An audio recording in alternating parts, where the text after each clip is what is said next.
Stress, напряжение inson tanasida kuchayib ketsa, ayollar yig'lab olamiz.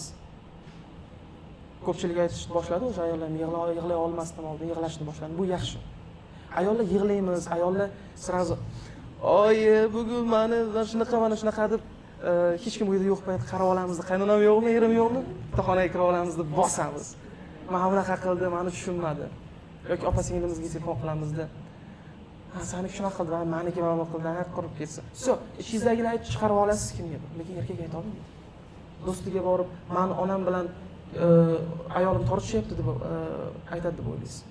Eng yaqin do'sti bo'lsa ham bu narsani erkak ayta olmaydi.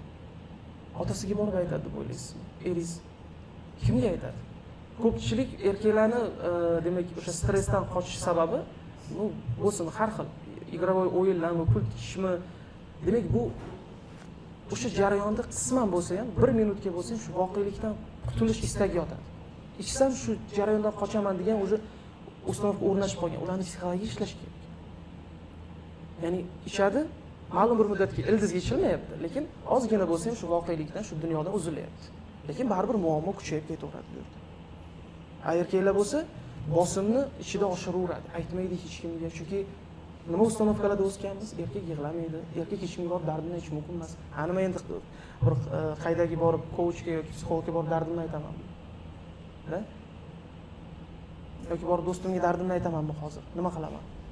Keyin agressiya ichida kuchayib ketganda, bolangiz nimadir tushirib yorsa ham sirazi ushlaydi erkak shu narsani. Chunki ong agressiyani chiqarish harakatini qidiradi ichki ravishda.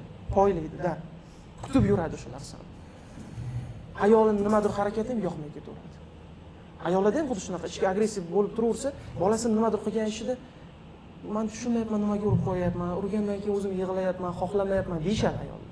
Sababi nima ekan? Demak, mana shu balans charxpalagi butunlay buzilib ketgan sizlarda. Yoki faqat ish deb yuribsiz, yoki faqat munosabat deb yuribsiz, yoki faqat ikkita-uchtasi.